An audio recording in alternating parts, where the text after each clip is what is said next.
There was one day I was at home, sitting in my room, and I was like, oh, okay, I'm gonna get this rope, I'm gonna go into the garage, and I'm just gonna end it in the garage. It's Tommy from Tomi Auto. I am just a regular guy that likes cars. People are like, oh, Tommy's bought this or Tommy's bought that. I bet Camille's a gold digger. First of all, my wife is a multi-millionaire. I wanted to be a video games designer. The only reason I was really doing music was to buy cars. Wow. I used to write about cars just in my free time. My wife, she said to me one day, you love cars, just do car content. So here's a quick cold start. So I'm getting a new car. And my sister, she saved my life. I was having this awful thought train and she called me, do you want to come meet me for lunch? I went to meet her, I broke down. At this point, I was broke, like flat broke. I found out near the end of my music story that my manager had been stealing money from me. I went back into music, I started producing for other people. I found a new manager. It was going great. And then... Speaking about That's Tommy though, when I started following you, I would refer to you as Tommy Music, but obviously as the years have gone on, which is still the name of your account on Instagram, but as the years have gone on, I now refer to you when talking about you to my friends or followers as Tomi Auto. Yes. So clearly all the content that you've done around cars over the years is now profoundly part of my vision of who you are and what encompasses you. But today we're going to talk about your story, how you've amassed these cars, how you've got to where you are today. But I think the first question that I need to ask is, in your own words, who are you and what do you do? I am just a regular guy that likes cars. So that's how I like to view myself. I've always grown up with a passion for cars. I wasn't born in the UK. I was born in Nigeria, moved over here at a very young age. And I guess as all first generation immigrants do, we had to like work our way up. And as a family, my dad was really into computers. So I got into computers. I wanted to be a video games designer. I went to university. My story is really, that's why you know me as Tomi Music as well, because I went to university, I got into music, I became a DJ, then I became a producer, then I found success in that. But the only reason I was really doing music was to buy cars, because cars to me is an innate part of my personality. I can't imagine myself without cars. But all in all, I'm just a guy that likes to talk about cars. And I think, or I hope that comes across in what I do. I just love talking about cars. So what age did you move from Nigeria to here? I was about 4 or 5 years old. I remember it very clearly because I got lost in the airport on the way to this country. My dad, obviously, my mum came first. She was studying at Oxford. And then my dad brought us over a few years later. And I remember being at the airport and I was looking at a Boeing 747 with the Lufthansa livery on it. And I just looked at it a bit too long. My dad walked off with my sister and I was just lost in the airport in Nigeria. So yeah, I was about 4 or 5 and it was a massive culture shock. Like it's seeing snow for the first time, bad weather, like seriously bad weather or like on and off weather. But one thing that was, that stayed with me is the cars that I saw when I came here. There was such a variety of cars. My dad's first car in the UK was a Lada. I'm not sure if many people know what a Lada is. There's not actually many here. There isn't, because they were all broke down. But it's a Russian car brand. So my dad had a Lada, but my dad had always been into cars. Then he eventually worked himself up to a Peugeot. Then from there, a BMW 7 Series. And I don't know, like the question was, when did I come over here? 4 or 5. And I remember it very clearly, like disturbingly clearly. But I only know what a Lada is because a part of my earliest years that formed everything I love about cars was watching Top Gear. And I remember they did something silly with Top Gear with the Lada. But when you were coming over and you got here at like that early age, did you discover Top Gear once you were here, or was that already a big thing back home? Okay, so I discovered Top Gear once I was here. When I was in Nigeria, my only experience of cars was my dad. My dad is a engineer, you would say. He used to just get random scrap cars and then fix them up. So cars that were due to be like condemned or destroyed, he would like ask the people, can I have the shell? And then he'll slowly put the car together. So he did that with a 911 in Nigeria. And then he did it with a 911, like a rally edition with the rally lights on as well. I'm picturing full safari. Yeah. So he did it with those as well. But one of them, he actually put a Volkswagen Beetle engine in because he couldn't get a 911 engine in there. So everything was as it should be, apart from it had a Volkswagen Beetle engine. But from a young age, it was my dad who was my only like access to cars and car knowledge. And I just remember, like, it's such a vivid picture in Nigeria in our living room, a picture of a Lamborghini Countach on the wall. It was like, had a red frame, and it was like a very like 80s style picture, you know, like almost airbrushed. I remember just looking at it for like hours and hours and just being like, wow. And then when we moved to England, I remember my first time seeing like a Lamborghini Diablo and being like, what the hell is that? So yeah, from a young age, I've just always loved cars. But the only car content we had back then would have either been magazines, yes, or long form, in terms of TV. Yeah. Short form didn't exist, what you're doing yeah, now. exactly. But if short form did exist from the age of maybe 12 backwards to when you first came here, and you followed Tomi Auto and Tomi Music's account where you are now, what would your question or comment be on those posts to that guy? Oh, that's a really interesting question. That's a really interesting question. Because if you understood that guy was in the same position as you were then, and he'd gone through and he now has all these amazing cars and this amazing family, and this amazing life that people see, what would you have commented and asked? Wow. What would I have commented and asked? That's a very like profound question, because I've been through a lot since then. I don't think I would have necessarily asked something if I was going back to talk to myself. Yeah, if you were still the person you were when you were, say, 12, commenting on that video. I'll just say, no matter what happens, just it'll work out. That's all I'll say to myself. I think that is probably what I would say to myself. But if you were a kid, not Tomi, but you were following Tomi. Yes. At that age, what would you be thinking about that guy? You'd be thinking like, how the hell has he got all this stuff, right? Yeah. No, okay. I get the question. Yeah, I'll probably be like, how have you done it? Like, how's that happen? How did it work? Like, it's not normal. And that transpires in what people search for online, because when I put together my episodes, I type every single guest's name into Google. And let me guess, the first thing is, what do you think your first thing is on Google? What does Tomi Auto do?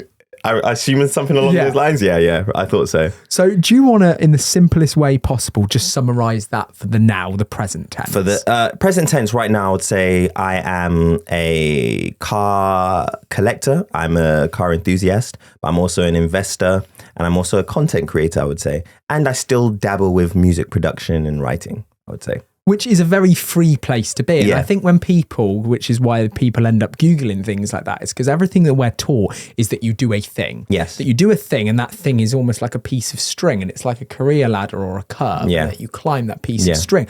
I look at your journey from everything I've seen so far and what you're going to explain almost as blocks. Yeah, and literally. they're like literally its own housing block almost of each different story. Yeah. And I think nobody, when they're in their years of development and figuring out what they're going to do with their life, thinks that the option of kind of doing this for a bit and that for a bit and doing life in blocks is kind of an option that works or is available. But did you think that when that became a thing, or were you on that, I'm going to choose this and this is where I'm going to go? So I can understand how to the outside viewer, it would appear as blocks. But to me, I see things as a string, as you say. But the only thing is my string didn't just go up, it's gone down and to the left and to the right, and it's done all these things. Like a bird's nest. Literally.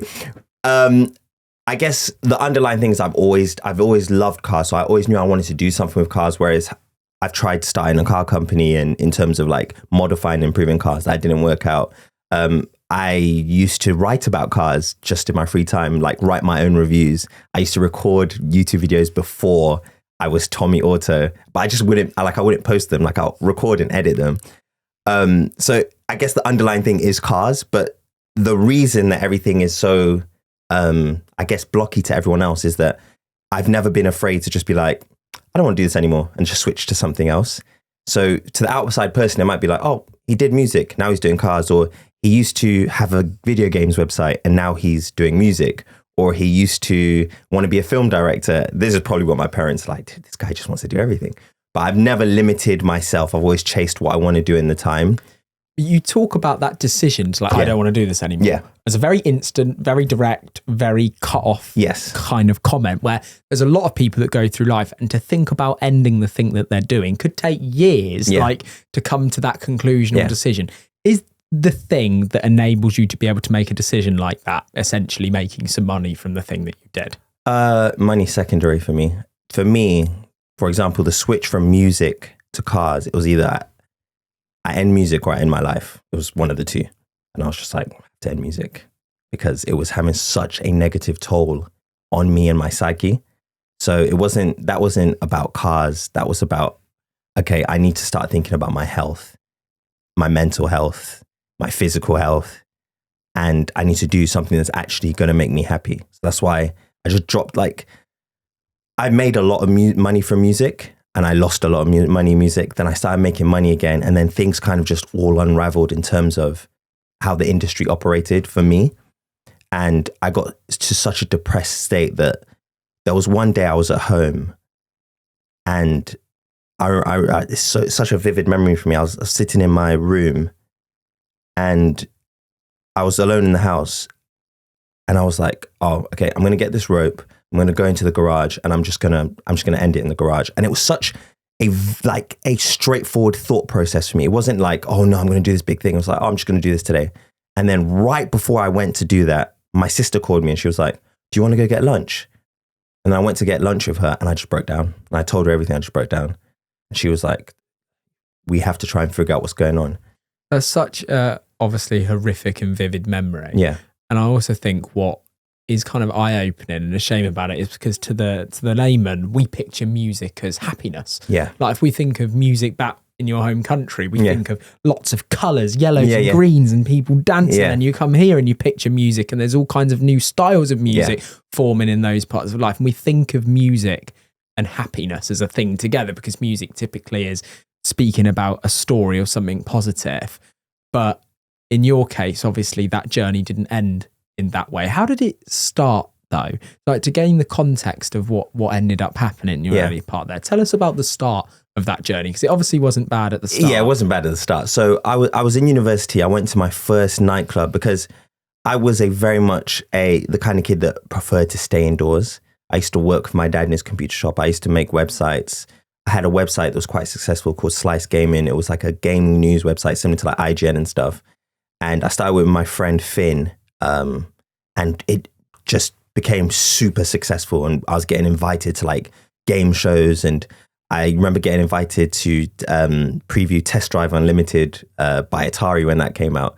So I was always locked away at home doing stuff through sixth form, through GCSEs. And then when I went to university, I went to my first club night and I walked in and I just remember hearing house music in a club for the first time and being like, oh my God, this is not like it just like took over me. And it was like making, like even to today when I talk about it, like makes the hairs on me stand up. It was just such a magical experience to listen to the music on like a proper sound system and to have people all enjoying it with you and it just be like really positive energy. And I remember leaving that club and being like, I want to be a DJ out of the blue, like just saying it like that. And I'd always loved music, right? My parents loved music and I'd always made like CDs when I was at home, compilations. But I was like, oh, I'm just going to learn how to DJ. So I just bought some decks and taught myself how to DJ to the detriment of my university grades, I must say. And then I just became good at it and I became known as like one of the uni DJs and I started DJing at other unis as well. And then I left university and someone was like, oh, Tommy, you're always playing other people's music. How about you make your own? They said it like as a flippant joke. Oh, you should make your own music. And it was like, to me, I was like, is that like a challenge? Like, so I just made a song. And the first song I made, I remember sending it to a DJ called DJ Pioneer and it got played on radio the next week. And I was like, maybe I'm good at this. Like this is the world is telling me like do this. But like to me as a massive Formula One fan, there's a really crazy like comparison I'm going to make here. If we think about being that age, but suddenly realizing you're really fast in a car, you'll realize that it's too late. Because you never started when you were 4. The door's closed. You've got to accept it because you just don't see the option of like getting anywhere with it going. But it's amazing how many different things there are that you can still discover, even when you think you're you're going in on your path. Exactly. That you can actually get up to speed with and find if it's within you as a passion quite quickly. And that sounds like what happened there. Yeah, it was, again, I'd always loved music, and it's just like, I've never really been the kind of person to be like, oh, I can't do that. I probably won't be able to do that. Do you know what I mean? Like, I make a joke with my wife all the time, like, if I want to go into politics, if I say one day to myself, I want to be prime minister, I would do whatever it takes to make it happen. Yeah. I've just always had that kind of personality where I'll just, whatever it takes to get to my end goal or to achieve something, or sometimes just to prove someone wrong, like the guy that made the joke about making music, just wanted to prove someone wrong. And then it's like, I'll just do whatever it takes. And it's the same with cars now. Whereas when I started, people would be like, I'd get like 100 views on something or on YouTube. In 2015, I would get like 100 views, and people would be like, oh, like, do you really want to, like, oh, you shouldn't really bother, or like, oh, there's no point. And then I'll be like, okay, watch, and I'll just do whatever it takes. What gives you the belief that you can do it? It's like when you started doing those sets and getting good at it, what gave you the belief that, like, oh, I have never done this before, but I'm going to be good at this and I'm going to do it? Like, where does that come from? Is that from both your parents? It's definitely, do you know what it is? It's if I can see another human being can achieve that thing, if there's no physical limitation to something, or there's no limitation in the realm of like science, like flying or something, like I'll be like, oh, well, I can do it. If someone else can DJ and if someone else can make music, why shouldn't I be able to? Obviously, there's things like drawing where like you can teach yourself to draw, but then there's a difference between a great illustrator and an artist. Do you know what I mean? Whereas music, I always thought, oh, well, I like music, so it should be pretty straightforward. But my parents have kind of just always been like that. They just support me through anything. Same with my sisters. Like, if my sister wants to be a radio presenter, which she tried in university, and my parents are supported and she was good at it. And it's just that if someone else can do it, I can do it. That's how I just see things. So you've tuned into Road to Success. If you want to find out more about your favorite creators and learn what gets them ticking and what they've been through to get to where they are, make sure you hit the subscribe button. And what was doing it then? When you then were making those next big moves and it really opened up, what did that look like? Like, visualize it. Oh, wow. I mean, when I tell the story, it sounds super straightforward. Like I just woke up, made music. Point. Well, it didn't. So I left university and I started working in a phone shop selling phones, a place called O2. I was making music. So I'd work in the day and then produce music until about 1 o'clock in the morning in my bedroom at home. And I just kept producing. I would send the songs to my friends. Then one day I was like, why am I sending it to my friends when I could put it on SoundCloud? Just started putting it on SoundCloud. Then people started listening. People started downloading it. And I was like, wait a second, like this seems to be happening. And I'd had a song that I made and it got played on radio and whatever. So I was a bit like thrown in at the deep end where I felt like the pressure of I need to keep making to a certain standard and keep improving. So I just kept grinding it out. And I used to make songs on my laptop with iPod headphones. That was just how I used to do it.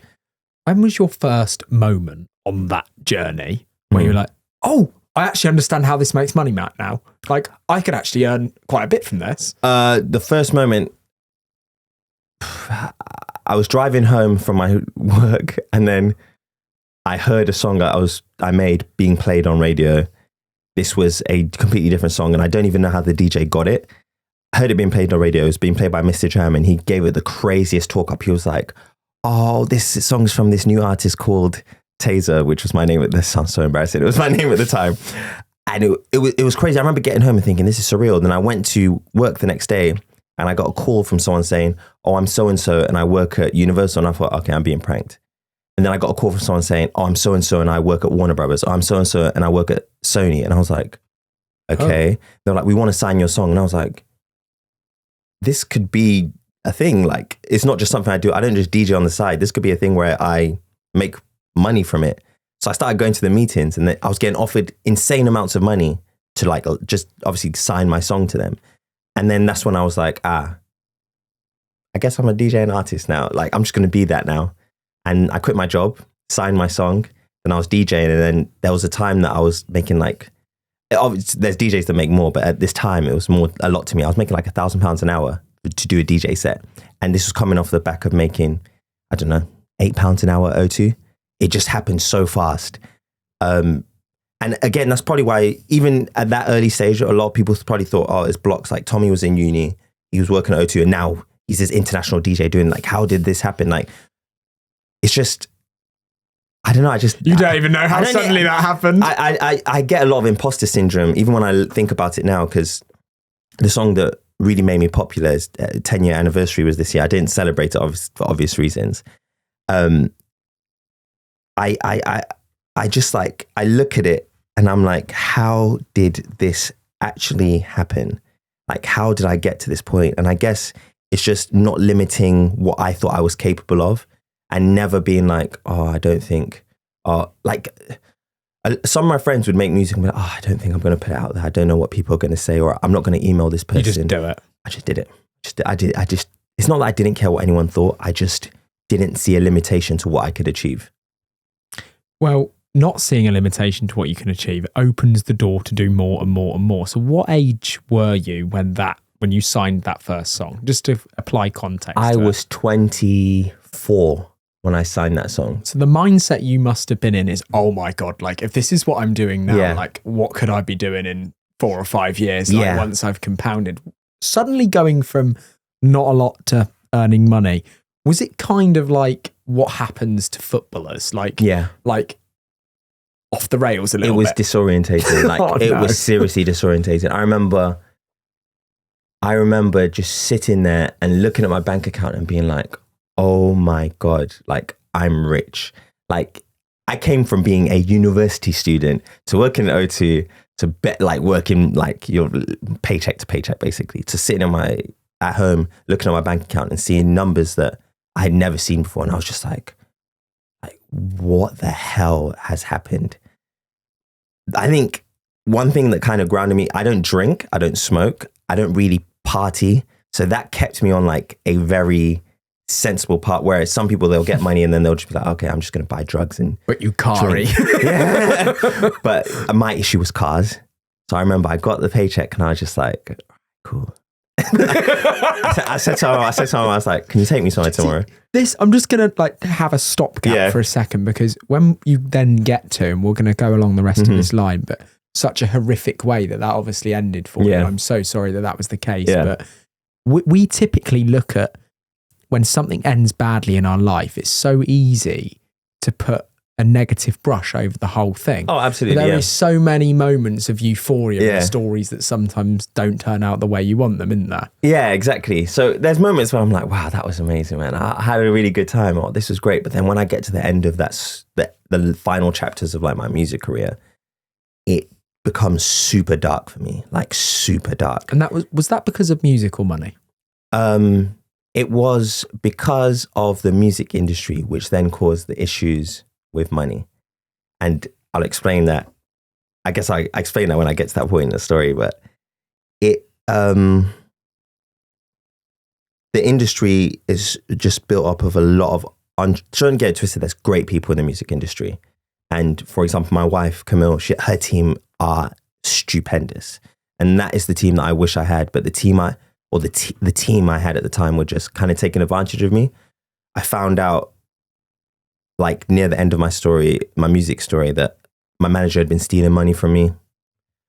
And then I changed to another manager, and that manager did some things that I thought the management company was going to be on my side because of what happened. It was very inappropriate and very advantageous. But then when I realized they were just out to protect themselves, and it wasn't about, oh, we need to get rid of this employee or we need to know how to make things better for you. It was more like, oh, we want to protect the brand. When it got to that point, I just remember thinking, this industry is just not, it's not a nice industry. Everyone's just taking advantage of everyone. And I'm the creator. Yeah. And I'm the one that's sitting in front of the laptop, going to the studio, doing the sessions.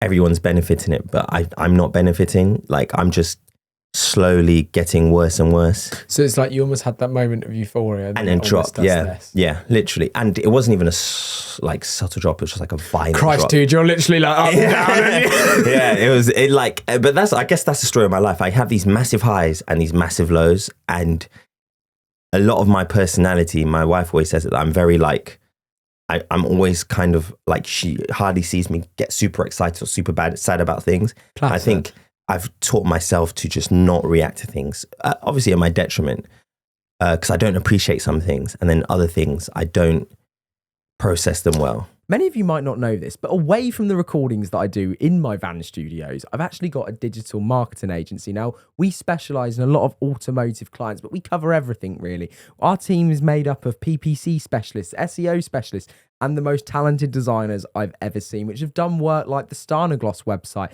the TWR website, and many more. We've actually just built Icon Box for the Auto Alex crew as well, meaning that people that watch their channel can buy their favourite merch seamlessly and in style. So if you're interested in starting a project and you'd love to speak to us, just tap the link below and let's hop on a call. Do you think that kind of mindset and the way that she describes you is actually contentment? Because you've been through so many of those things now. So like when you become content, you kind of become quite calm. You can't become calm and actionless. I wish it was that. Yeah, I wish it was that. It's more just me protecting myself.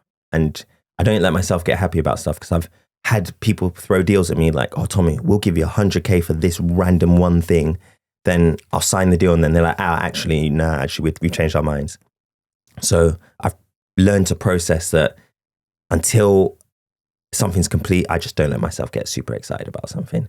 Like, even buying cars to this day, like I'll sign something to get the car and I'll be on my way to pick it up and I'll be very like, and then until the car is at my house, I will not be happy. Like I'll just be very like, oh yeah, no, yeah, oh, this is great. Oh yeah, thank you. And then when it gets into my house or it's in my garage and I look at it, I'm like, holy shit. Like, and then I'll get really excited about it's a 980. Yeah, like, literally, that's exactly how I am with things. But then that's typically the first reel that you upload when that car comes, and that typically shows that person, which is then why people perceive this incredible life. Yeah. And this is why I love to get into those struggles behind the curtain. Yeah. Essentially, because it's not as easy as it looks. It's not as easy as everyone makes it out to look. But you've obviously got that. I'm exactly the same. Disease with buying cars. Yeah. You can't get rid of it. It is a disease, isn't it? What was the first one that kicked it off during that journey in music? The first one that kicked it off, Jeremy, I signed a deal. And this is what I was saying. I signed my deal and I said to my mum, tomorrow. That's the last person you should tell. I was like, tomorrow I need you to take me somewhere. She was like, where? I was like, don't worry. So she took me to this place, car dealership. There was a Mercedes E-Class E250 Cabriolet, gunmetal grey with a red roof, red interior, AMG line. It was looking back, it's just a very normal car, I guess. But to me, because I had a Lexus ICE 250, so I just went there and I was like, Mum, take me to this place. She took me there. And I remember the salesman being like, how do you want to pay for it? And I looked at him and I went, paying cash. And then I just put my card in the machine, and I never realized this, but if you want to buy something of such significant value, the bank's like, hold on.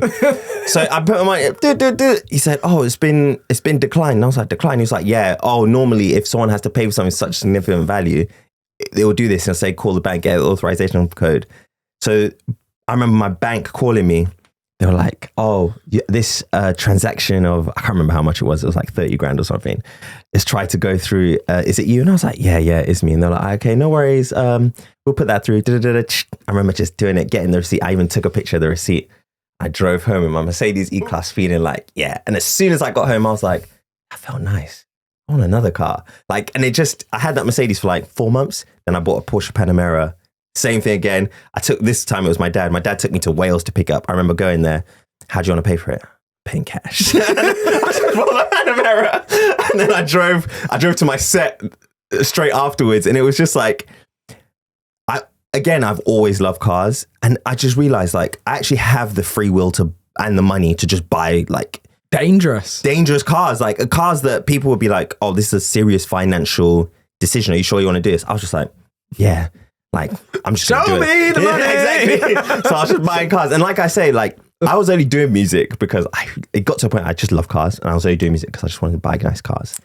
Do you think that if I bring it back to the person that would have had an account, if you were that person looking and following Tommy, do you think you'd have maybe commented, this guy has an infinite money glitch at that point? I would have, from where I came from, and like, I was raised in Oxford, right? And I wasn't from like a wealthy area like in Oxford, but my family worked hard. My mum, my dad, then we moved up, but we were never like I would say we're very much like on the lower end of middle class. That's how it was at the time. And I would probably be like, because my neighbors were probably like, why is a random Porsche showed up on the street? So from the outside in, especially like my friends or like my school friends, they must have been like, what the hell? How did this happen? Because it was literally overnight. But it just feels like the story of my life, because I don't limit myself in what I can do. I tend to just jump to something, and then people don't even have time to process that I start doing it, and I'll start to see success in it, because I don't doubt myself in that kind of thing when I switch to something. Is that if another human being can do this, why can't I do this? I've never limited myself. So looking at myself as an outsider, I would have been like, how the hell did he do that? Do you think that's the most valuable trait to being successful? Yeah, I think for me anyway, just don't limiting yourself. And it's so funny. I keep seeing people being like, oh yeah, realizing you have free will has become like a trending thing to say.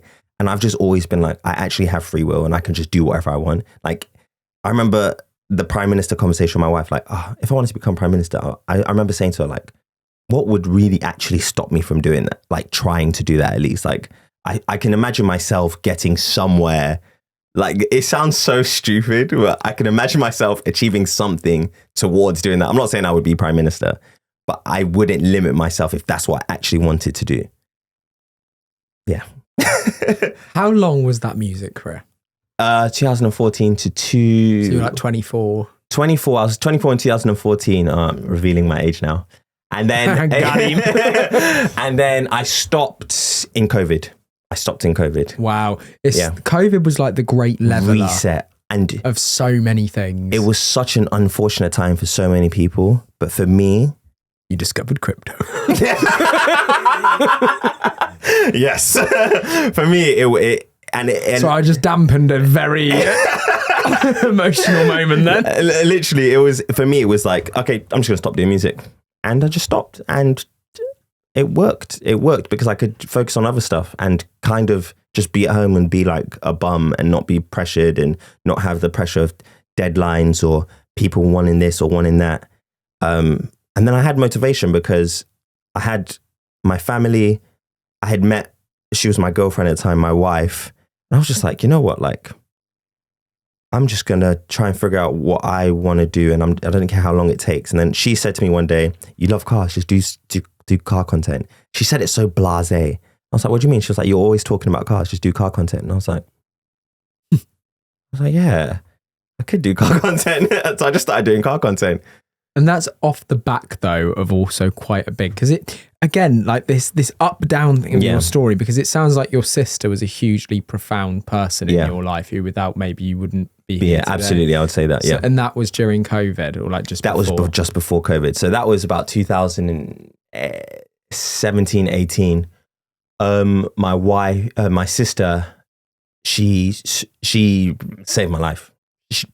I always say it to her. I said it to her wedding day the other day. I gave a speech and I was like, I saw those pictures. Man. Yeah. It's beautiful. Thank you. Well, I say thank you. It's her wedding. Thanks on her behalf. My sister saved my life. She's my older sister. So she's always been there from when I was young. Best friend. We used to dress the same. People used to think we were twins. We're quite close in age. So she's, I think, 18 months ahead of me.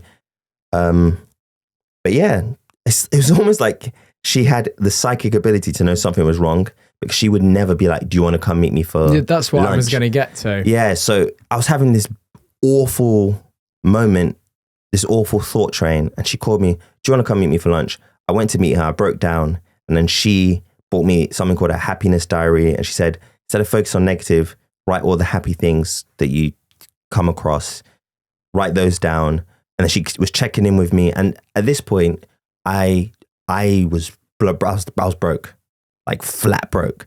And my sister was like, don't worry, I'll help you get back on your feet. So she was helping me with money situations. I remember I had a Mercedes-Benz S-Class that I lent to my friend, and he racked up, I think, 10 grand worth of parking tickets. And this all came to me at the same moment when I found out my manager was stealing money from me. So I stopped doing music. I was in a court case. I had left my management, obviously. I'd stopped talking with my label. And then to get those £10,000 of like parking tickets, literally every day, a new parking ticket would come through, a new one. And then because I was so depressed, I would leave some and then it would go up more and more and more. So I didn't have any money. My sister was like, don't worry, I'll help you out. She was paying off the parking tickets for me. I think altogether, my older sister probably spent about 40 grand on me just to make sure that I could be in a position where I could live and I could function.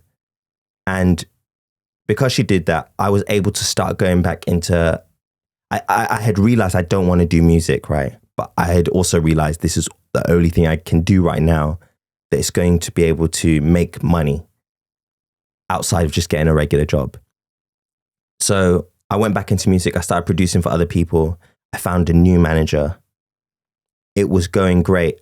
And then I found out, I'm not sure if this is going to be in the podcast because I've never spoken about this before, ever. I found out that manager had been... I found out that manager had a crush on me and had been inviting me to stay at his house and had put a camera in his bathroom and had pretended to be girls online to try and get me to send pictures. Essentially, I found out that manager who was working for the management company that I was at was just, I guess, sexually abused, you would say. That's what it was. It was, yeah. So... And that's like, after everything you've just described. After everything I've been through. Because like even court, that one word, we gloss it over in a sentence. Oh, and there was like the court. Yeah. Court is like one of the most stressful situations you can ever come to in your life. And then when you compound something regular, like parking tickets. Yep. Then that's not even what you've just discussed. Then isn't just like another parking ticket added to the pile. That's just like the baseball bat swinging through and just my mind's broke. Yeah. And I would ask that, do you talk about your love for music ending before that second producer? Yeah. Though, and I thought that was where all the music did end. But do you think that first part just before that was the point that you talk about it as the end, even though it wasn't quite the end because you did start doing it a bit more? Because was that where you fell out of love with it? That's where I fell out of love. But like a relationship is when you fall out of love, you kind of just like coast along because it's kind of still works. And for like the benefit of the kids or my lifestyle or whatever, I was like, I'm good at it. So let me just keep going. And then when that happened, it was then like finding out, okay, I've fallen out of love. I'm coasting along this relationship. Okay. And then now I found out my partner's cheated on me, for example. So you just, at that point, I was like, I'm done. Like it was, for me, the personification of every single thing that was wrong with the music industry because there was no support for me. When I had found out and I approached I remember going to the management company, which are a big management company, to have a meeting, like a crisis meeting. And I thought the meeting was to support me.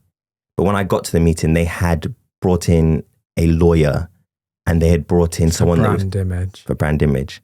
And they were trying to get me to sign something. And I was just like, you know what? I am done. I was like, I'm just done with this industry. I'm done with the people. I'm done with the drama. I'm done with the issues. I'm done with the lies. I'm done. Like it just finished me. And that was right before COVID. And then COVID happened. And I just remember being like, I don't want to do music. And my wife, who's a very successful songwriter, producer, artist, during COVID, she was still encouraging me and to produce music. So I was producing music. We were writing music together. And then, like I said, one day I just said, I do not want to do this anymore. Because even listening to music on a radio was painful for me because it just brought back the memory. Because I would hear songs and be like, oh, God, this is a really good song. Oh, I can make a song that's like this. Oh, but then all this had happened and all this will probably happen. I just don't want to do it. Like, even to this day, and my wife will tell you, I just don't listen to like the popular radio stations. I'll listen to like Radio 4 or I'll listen to Smooth Chill, things that aren't anything to do with the music industry in a sense, more like older stuff, just because I just get serious. Like it sounds so stupid, but my wife needed a song mixed down and mastered yesterday. So I said, I'll do the mix down for you so you can send it for master. I get anxiety as soon as I start doing it because it just brings back so many like bad memories for me. So yeah, I was like, I can't do it anymore. I can't do that to myself anymore. And this was after that I've had such a bad experience that I've wanted to commit suicide. And then I had another bad experience. I was like, yeah, you know what? I was like, fuck this. I'm not doing it anymore. I want to ask you a second about the person you were in a specific way just before that happened. Yeah. Or in like a couple of years prior to that happening. Maybe like in the peak, in the enjoyment moments that we spoke about versus now. Because the Tomi that I followed and know now always has a big beaming grin, is extremely approachable. Yeah. Like you just have an aura of like, if you're at a car show or online, like talk to me, comment to me. Like I'm here, I'm not going to bite. Yeah. Like you have this just lovely aura about you as a human. Was that the same 2 years prior when you were like in the peak, going into those dealerships, buying the cars? Like, have you always been that guy is my point? Or did you ever become a person that you'd look back on now and think, cool, that guy was a bit like, you what, bro? Have you ever been that guy? I've always been the same. Always completely been the same. I would talk to, if anyone wants to talk to me because of what I do, I always have time for them because I'm always like, this person can consume my content, or this person can listen to my music, or this person listens to my DJ sets. They want to talk to me. The least I can do is give them 10 minutes of my time and just sit down and talk to them and get to know them as a person, because I wouldn't be doing what I'm doing if they weren't giving me their time. But aside from that, in school, I was just friends with everyone. I wasn't like, well, look, in my mind, obviously, I feel like I was friends with everyone, but there was no one that I wouldn't speak to. I've always just been the kind of person that I'm just open to talk to anyone. I don't really see people as like, oh, I won't talk to that person, or this person isn't my clique, or this person doesn't play, I used to play basketball, this person doesn't play basketball, I'm not going to talk to them. Or they're not into cars, I'm not going to talk, I'll just talk to anyone. And I'll talk to anyone about anything. Was that the same virtually as well? Because you mentioned like you were involved in a gaming company. Yeah. So I can imagine you as a bit of a gamer, talking to people over the internet. Like that. And I kind of see that playing out because like I see you responding to every comment. I see you responding, like making a video about comments. Like you're so involved in like the community aspect of what you've created and knowing who your guys are. You've always been the guy that will talk to everybody, and that's probably why that's now come through in Tomi Auto. Yeah. I've always been like that. When I was doing my gaming website, I had a forum on this. I was probably like 12 when I first started my gaming website, like 13, 14, talking to like adults about games and writing reviews about games as a 14-year-old. And people just didn't know that. So I'm very confident to speak to people. If it comes to like giving a speech or standing on stage or talking to 1,000 people, does not bother me at all. I'll probably get more nervous talking to someone one-on-one than I would to like 1,000 people at a time. It's just the way my brain's set up. I do not know why.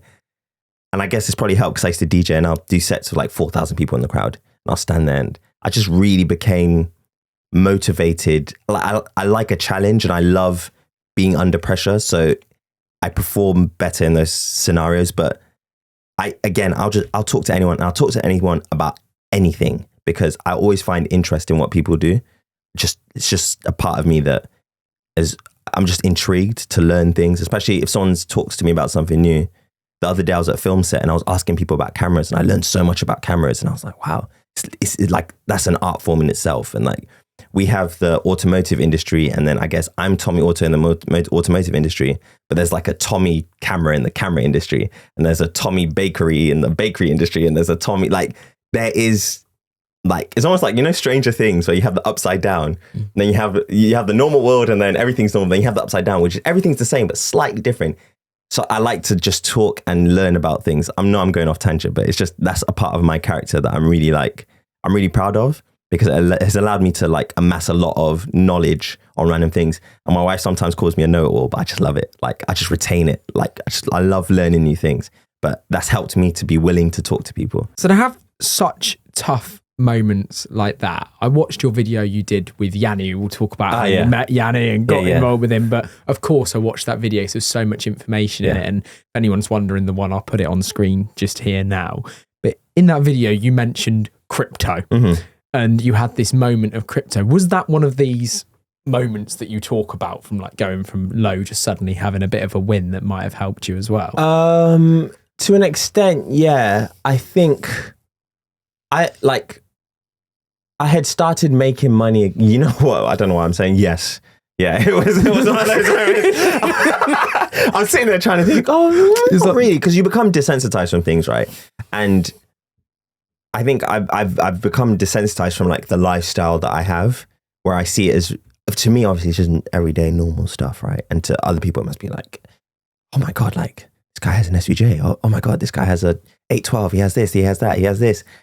Yeah, that was one of those moments. The short answer is, yeah, one of those moments that was like, holy crap. Like, so did you basically put everything in that you'd managed to amass back up? So I had managed to make money. I didn't put everything in. I put in what would be a relatively small amount based off of what my friend recommended. And it popped off. And I thought it was fake at first. But apparently it's not. Warner Brothers ringing you. Yeah, so no, but this was like, I thought, this, because you know when you're just like digital money, like, I didn't know about crypto. Even to this day, I get a lot of my information from my like car club, like my guys in there, and it was just like, oh, okay. Time to go buy a car. it was that kind of level of mental. Yeah. It was like, oh, time to go buy a car. But I've been very lucky in terms of, I would say that maths and numbers, and I found this out in a later age. I never realized I was dyslexic, and I never realized I had, and people use it as a buzzword, but I never realized I had like ADHD and autism. I never realized that growing up until like around COVID time. I started to like learn more about myself. So when it comes to numbers, and I tried to explain this to Yanni in the Yanni video, but I don't think I explained it well, but I can see 100 grand cash or 100 grand the figure, and I can see 150 grand, and my brain sees them as the same amount of money. It's such a weird thing. I can see 200 grand and my brain sees it the same amount of money. I can't really, I can process it to an extent, but not to the extent that a lot of people can. Like, it looks on like yourself where you can set up multiple businesses and you can do this and you can do that. I would struggle on the financial side because I'll just be like, why can't I just spend 100K on this business? And someone will be like, because you only have 100K. Like, it doesn't work for me. But I think what blessed me is meeting my wife, Camille, because when it comes to finances and everything, she knows that I can't be the one to run and control everything, because I would have a Bugatti Chiron and a Yesco and nothing else and no house. You're just like in bed on Auto Trader, yeah, and she just like leans over and goes, "No." Nope. Yeah, that's literally how it is, because I can't, and it is my weakness. I cannot, when it comes to finances, I don't see money as a finite thing. It's the way my brain is.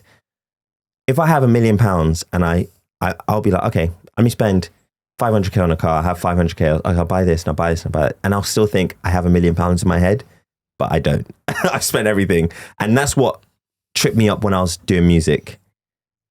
And it's tripped me up several times in my life. But luckily, I have a wife that is the exact opposite when it comes to finances. So everything came to a head at like the perfect time, where it's like, you've come into success, you've come into money, you've come into like, you're doing your social media, you're working with friends on business ideas and stuff, and you've met someone that has stopped you from being an idiot. So, oh, that sounds nice. What is that? What is that? Am I allowed to say E-typey like old? I thought it was an old, it sounded like an old car, but no one ever drives up my street like that. If you need to know, we have had to open the side door. It's very hot. Tommy thought he was in Nigeria again. I was sweating. Ridiculous. And a car just drove past, and I think I can't even remember what I was saying. That sounded sick. It was nice though. It was like a smooth sound. Want to be in Hunters? But yeah, like I was saying, everything came to a head at a perfect time. My wife has seen success. She's great with money. So she's been able to mold me in a way where I don't make stupid decisions and I don't do stupid things, because best believe I would do stupid things. I reckon the most common word you've used in this podcast so far is my wife, or the phrase that you've used. And she clearly, from everything that you do, you so clearly show how much she means to you. Like, how did you meet? I got a plaque for selling. When you sell a certain amount of records, you get plaques. So I got a plaque and I was like, oh, sick, took a picture of the plaque. Then she jumped in my DMs and she went, congratulations. Oh, well done. I love this song. Then from there, we started speaking, and there hasn't been a day since that we haven't spoken. It's just from like, she DM'd me, we started speaking, I took her on a date. And I think since I took her on a date, I've probably seen her every single day, apart from like when she's gone to a work thing but yeah, that's how we met. She slid in the DMs. And were you inspired by her as well? Because inspiration makes inspiration. Yeah. And it's like, was she already on like part of her journey with what she's done? Cause like I remember hearing in the Annie video, she's done some mad things. Yeah, she has. Like when I met my wife, she was already, she was already hyper successful. Like she was super successful. One of the, if not the most profound or prolific songwriter in the UK at the time. But my world and her world are so separate that I had heard her name before, but I didn't really know who she was. And then we started talking and I was like, wow, she's a really nice person. I was talking to her like a friend because I thought, oh, she's DM'd me to say congratulations. I don't want to overstep any boundaries. So I was talking to her as a friend and she was like, are you not going to ask for my number? And I was like, oh, it's party time. But yeah, she has had such an impact on my life. Seeing what she did, especially during lockdown, seeing her still working and stuff, it made me think, okay, I need to pull my pants up and I need to show her that I'm worth something. Do you know what I mean? Like she never put that pressure on me, but I was like, I need to do something to make her proud. And that's when I started doing like, I wonder if this work. I wonder if that work. I wonder if that work. And then ultimately she was the one that told me to do car stuff. And then I started doing car things. And I remember when it comes to telling stories, I get so passionate that I just jump around. That's okay. Just the way my brain works. I remember getting into cars and then we flipped a car and made so much money from it. I was like, oh, I could do this as well. Oh, God, tell us, what was the car? Huracan Performante. I bought it for 160 grand and I financed it for 160 grand. And I sold it for 240 grand. Peak lockdown. What colour was it? White. Okay. I sold an orange Huracan Performante when I'd like lost everything in lockdown for 160k. Oh, it could have been. But mine was orange, so I was thinking, have we just discovered something? That would have been insane. Damn, you bastard! Yeah, so I flipped that Huracan, but I wouldn't have been able to flip that Huracan if she didn't encourage me to do those kind of things. And then again, because she's good with money, I've never felt, I run everything by, like, people are like, oh, Tommy's bought this or Tommy's bought that. And sometimes people are like, I bet Camille's a gold digger. First of all, my wife is a multi-millionaire. Like, so it's never been, my wife is a gold digger. It's been me trying to catch up. So anytime I'm like, oh yeah, I've bought this car, I've done this, I've done that, best believe that would not have happened if I didn't say to my wife, what do you think about this? Do you think it's a good decision? We'll sit down, we'll talk about something, we'll go over it, we'll analyze it, we'll look at the numbers. And she'll be like, well, yeah, I think you should do it. Like, if it was down to me, I may have a share on, but that's about it. Like, I wouldn't have anything else. I had no fuel, wouldn't be able to drive it, no service history. But yeah, the reason I always bring her up is because she had such a huge impact on my trajectory and changing that trajectory and encouraging me and giving me the space and the encouragement to chase what I love. These episodes are brought to you from the back of my studio van, which we mentioned at the beginning of this podcast, but it really would mean so much to the channel and mean that I can keep improving the guests that you see coming on going forward if you could just hit that subscribe button for me. It's totally free. I know a lot of you are listening to this rather than even watching it. But if you could just pick up your phone, tap that subscribe button, it makes the world of difference. Over 64% of our viewers are not subscribed to the channel, and it would really help me if you could. So thank you. When did you start to realise that that was also a reality?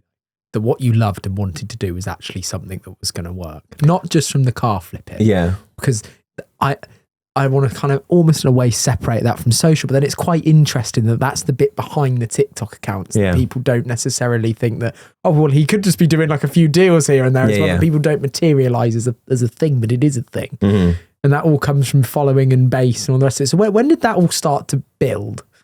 I guess I realized it when I remember predicting the markets would go crazy on cars, and I was talking to my wife about it, and I was like, these cars are going up in price. Because I'm sure you're the same thing. Everyday auto trader, looking at cars I have no business looking at. And I'll just look every day and I'll be like, hold on, like this is kind of crazy. And I remember saying to her, there's this, like, obviously this pandemic started, and I don't think you can even say that on podcasts. I was like, this global incident is happening, but people are looking for places to put their money. And I remember being like to her, oh, cars are going to go up in value. Watches are going to go up in value. And I was getting things right. And I was like, you know what? Instead of just being like, oh, I'm going to put money in. I'm going to go for it. And I thought, worst comes to worst, have a Huracan Performante. If it turns out bad, I'll just sell it. Hopefully, as long as. And then I thought, well, if the world ends, it doesn't really matter anyway, does it? So I was like, it kind of makes sense. So I did it, and it just worked out. And then it worked out again because I bought a Aventador S, and the same thing happened again, where I ended up making like 50 grand. I was like, okay, like this is working. Then my wife, she had bought a Bentley Continental W12 Super Sport, the old generation. And I remember saying to her, return that, because that is not the one you want to buy. And we got the new one instead. But again, we got it at a right time, and then we sold it for more. And I was like, no one has ever made money on a Bentley. I failed to, I'm not having it. I drove it down to Southend with my friend Finn, and we sold it for more than we purchased it for. And it kept and you working bought out. It new? Bought it brand new. But again, it was at a time where... You must have twisted someone's arm, right? The world was in a very weird place at that time. And I was lucky that we had the capital, and I had someone who believed in me enough to start doing these mad things. And then it just kept working and working. So with so much depth, so much personal success, and so many times that you've gone from zero to hero throughout that story... Does it pain you when you see comments like Camille's bought all of his cars? Not really. It doesn't. And it doesn't stress me out, because without Camille, I wouldn't have the cars. So I'm like, people are always like, oh, Tommy's got this, Tommy's got that. And it's like, she deserves her flowers as well, because without her, it wouldn't be possible. And then also a lot of the cars, like some of the cars out on the drive now, she's bought the G-Wagon, she's bought that car there, or she's bought this, or she's bought that. It's a joint effort between both of us. Doesn't bother me. I think... And you're doing something you both love together. We both love together. But I think one thing that does bother me is that I didn't sing her praises sooner in my content, that it could get to a point where people would be like, oh, she's a gold digger. So like, that's something that I'm like, oh, I should have been singing her praises, and I should have been bringing her to the forefront sooner. Because for her to achieve everything she's achieved, to be called a gold digger by some random people on the internet is kind of like a bit of a piss take. So I wish that I could have involved her sooner, but I do so now.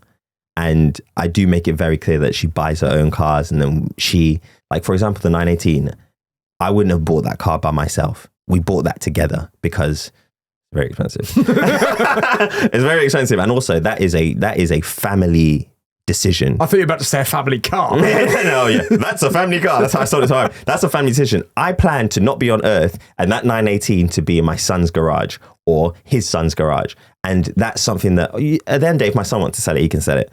But that is for them. So that's a family decision. Same as like buying a house. So I would not have done that without her. Do you know what I mean? So it's that kind of two people coming together and sharing a passion. Yeah. I have money. Camille has money. But the reason I get people look at me and think, oh, Tommy has loads of money, is because my wife is very rich as well. Like, so it's not the situation where... Power couple. So I hate using that term. But essentially it is, because it's not a situation where one of us is super rich and one of us hasn't got anything going for them. It's like two people that have done well and are making money, and they can kind of, the world's their oyster, kind of. Well, I don't have a shirt on yet. When you said I should have sung her praises sooner, I'm going to give you a question now that allows you to do just that. Yeah. If she was sat out with her friends going for a drink in town and she's talking about, oh, Tommy's video banged, it got like this many views, like he flipped this car. I was like, how the hell did he manage to do that? And if you're sat here with me, what's like something that has blown your mind she's accomplished over the past couple of years. You're just like, dude, like I cannot believe what has blown my mind. 2 Grammys. She's got 2 Grammys, and Grammys isn't something that you just get. She's got 2 Grammys, and people may not know this, but an Ivor Novello Award, which is a very prestigious music award. Like, it's so prestigious that people don't know about it, because it's a very, like, the music industry goes to a party, and the party, there'll be like Jamiroquai performing, or like there'll be someone like, I don't know, like U2 performing or something, but it's not broadcast on TV. No one knows about it. She has that for best songwriter, 2 Grammys for her songwriting, and she doesn't talk about it. She doesn't talk about it. And not only that, she will wake up one day and be like, oh, I want a G-Wagon. Just go and buy a G-Wagon. Or, oh, you know what, Tommy, this happened. She was like, I really want a supercar. I don't know what supercar I want. I want something usable. Just bought Huracan Storato. Like, that is how impressive she is. Like, she is what she's achieved, especially as a black woman in the UK or in the world. More people should know about it. Like, people think, oh, she wrote songs for Little Mix, but she's done some crazy things. When you say more people should know about it, you're talking about the future tense as well, though, because it's something that can happen. 100%. More people can be educated. She's appearing in more of your content, more of your videos, and as you say, you're a team. So it leads me to the question of, like, where does this go? Where is the next step of the journey? I'm not sure if I'm allowed to say where it's going next, but I guess more of us being seen, I guess is the best way to say it. Like, more people seeing us around the world and on different Not on things. a social media platform. Not necessarily on a social media platform, but I guess that's where kind of it's going, like, or it's started to go to. Yeah. And does that make you super excited? Because once again, it's the embryo, it's the start of the new thing. And the last part of that chapter didn't end on a bad note. Yeah. So it's like, okay, we're doing this together and we're starting a new, like, it's not easy, obviously, but it's like we're starting like these massive, like, some of the things that we have planned and we've got in the works already. It's just incredible. And it's like, to do it with someone that you love and someone that is such a good person just makes it 10 times better. The reason I asked you who Tommy was maybe when he was like 18, 19, and if he was this guy that maybe was a little bit more chipped up, etc., was because you've been such an advocate of, like, speaking out of, like, I was feeling really bad. I needed some help. I went and got some help. Because if you were that person, which wouldn't know if you were or not, so many of those people wouldn't do it because they just think they're too hard or they're too this or they're too successful. But, like, what is your chance to talk to those guys that would comment on your videos and be like, Tommy, this doesn't seem real, that might be going through that horrendous stuff? God, what would I say? Do you think you just got to open the door? Yeah, you have to. That's why I just talk about it so openly. Like, a lot of people are like, oh yeah, no, I've been depressed, but I'll give people the graphic details. I'll just tell people how it was, what I was going through. Like, I think I would just keep telling them my story so people can hopefully see a bit of themselves. And I remember a few months ago, I put up something on my Instagram. I have these moments where I'll just be like, you know what? I just want to talk about something. I just wrote like 5 paragraphs on my Instagram story about my depression and how I got depressed and how I got out of depression. So many people were like, I needed to read this right now. I'm going through the same thing. So I wouldn't necessarily be like to a certain group of people, this or this. I'll just keep saying my truth and keep advising people, look, like, get help. And when I say get help, it doesn't have to be a professional. If you're afraid to do that, speak to someone, anyone. I said, speak to me, just message me. I'll do my best to respond because I get a lot of messages, but just speak to anyone because it is so difficult, especially in this day and age where we feel like we need to achieve so much. We need to do so much. We need to have a name for ourselves. So many people are getting caught up in that like mentality that is putting it at such a negative space. So yeah, because it applies pressure. So much pressure. When you talk about not being too bothered by the comments, you're actually very, like, mentally resilient to the comments. Do you think that comes from the notebook that you spoke about? I think part of it is that, and also I grew up in a house with 2 sisters that are very intelligent, and I can give it as good as you. Like, if you want to give it to me, I'll give it back to you. So to me, like, when people start to try, I'm like, okay, cool. I'll just give it back to them. So or sometimes I won't respond, but I'll respond in my head and I'll be like, oh yeah, I feel better. When you started blowing up on those platforms and on TikTok, you then were introduced to people like Yanni and Matt Watson. And you spoke about like loving the cars, but were you watching their content before you even got into it? Yeah, I used to watch Yanni's content way back when it was just 2014, 2013, when he was doing just the rapping stuff. Matt Watson, when he was on, what was that platform that he was on before Carwow? I can't remember the name. He was on another platform and I used to watch him then. I remember having a conversation with my friend Finn again, saying, wow, he's probably the best motoring journalist out there. And I remember us having this discussion and agreeing with each other, like, he's just out of this world. And I remember thinking, I wish I could do that. I wish I could just test cars and talk about them on video. So to finally meet them and get to know them, it's just, sometimes I'm so blasé about it, but then sometimes I sit back and think, that is so mad. Like, I used to watch this person. I used to be such a big fan of this person. And now, like, I can just pick up my phone and just message them. Do you get those realization moments though? Like maybe you're on like the runway about to do a drag race. Yeah. And isn't it crazy that there is a world in which, and this is the bit that I want to take back right to the start, to the Tomi, if social media was around and he had a phone and was commenting on Tomi now is real. But that kind of makes sense. And it's weird that you could be sat on a runway in your own supercar about to do a video, and there's a way in this day and age now of kind of justifying that as like well, I'm doing this to build a community and a passion which leads to this and this and this, and it's also great at the same time. Like, we'd have never known that growing up, would we? And like many people now probably don't think that like the stuff that they see is actually fun that people do, and it can lead to a thing that is going to become their thing. Exactly. Like, I guess I remember one time I was sitting on the runway and I was like, don't mess this up. I was like, just don't mess this up. And it was for numerous reasons. It was the first car video I did was my Vuelto. I don't mess this up because Lamborghini to me has always been the brand, or like always was the brand. And I was like, if you mess this up, you're going to fall out of Lamborghini. Like, that's how much pressure I felt when I did that race.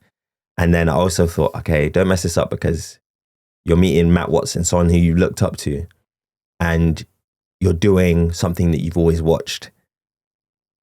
It was fun though. It was so fun. And then I think I occasionally get those moments, like when Yanni came here and we were doing the video, I was like, oh, you know what's so crazy? Like, I used to watch you and I was like, I'm such a big fan and blah, blah, blah, blah, blah.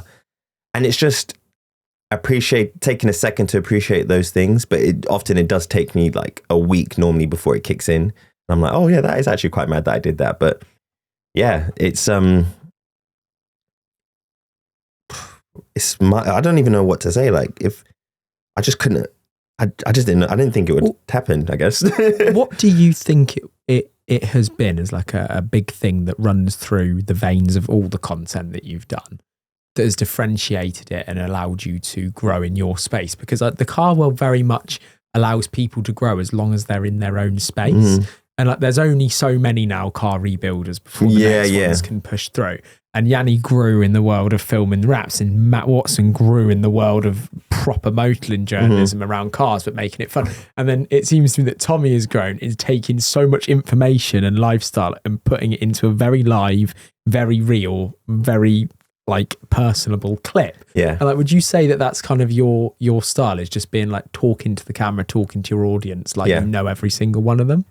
Yes. I mean, not everyone likes my personality, not everyone likes my content, and I'm like okay with that, but it sometimes hurts a bit more because my content is just my personality.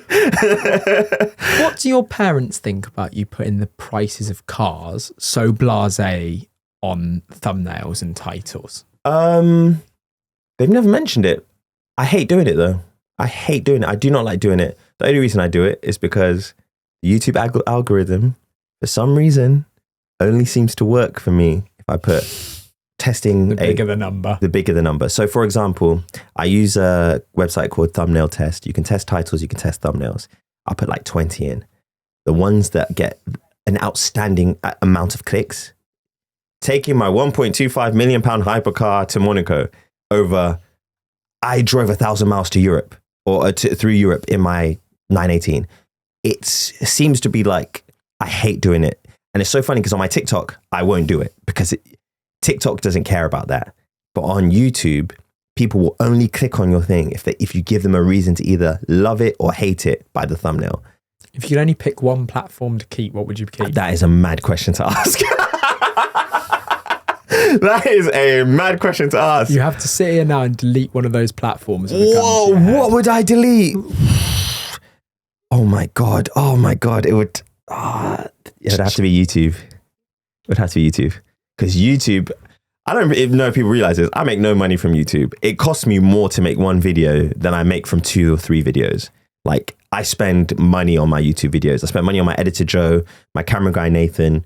I want the videos to be high quality, and I do it because I flipping love talking about cars. But I do not make any money from YouTube. Whereas TikTok, I actually make money from TikTok, and it takes me like a minute to make a video. And my videos are, like I was saying, my personality. Hi guys. I never say hi guys. I don't know why I just said that. I'll be like, so today I'm with my Porsche GT3 RS and I've got my GT3 touring outside, and I just want to see like a quick comparison of the two. I'll just talk people through it. And again, I can just be myself and just talk, and just my personality's out there, and it's easier. I mean, I love YouTube because I love long form. I studied media production in university. I love creating it. But if I put my thinking hat on, it would have to be, I would just focus on TikTok. Well, I wanted this podcast to stand the test of time in being something that covered the real story behind you. Because in a minute clip that gets uploaded to TikTok, or even a 15-minute video where you're so focused about cars, it's so hard to find a moment to understand the real you, to get under your skin, to really see everything that's been along that journey. And I hope that this stands for everybody that's listened as not only educational and can take lessons for it, but also a path to you, a path to understanding every time that reel pops up, everything behind that guy's eyes and what he's been through. And I just wanted to say thank you from everybody listening and myself for how you kind of opened up today and spoke about everything, because I think there is so much value in that these days to an audience that is blistered with YouTube titles and thumbnails and feels the pressure to get somewhere, that the guys they're watching, many of them have actually had some of the toughest moments you could ever go through as a human being. And I just wanted to say thank you for coming on Road to Success. Oh, that's no problem at all. I loved it. I thoroughly enjoyed our conversation. I enjoyed it too. It was so funny because I was like, I'm just going to talk about cars for like an hour and a bit, and we've literally not talked about cars at all. But I loved it because I've shared some stuff that you give me a space to share some stuff that I've never shared and never spoken about outside of court or my house. And it's been therapeutic. So hopefully I haven't bored everyone, and maybe we can do another one where we actually talk about cars, if that's what you were looking for. Thank you, man. No worries. Thank you very much, man.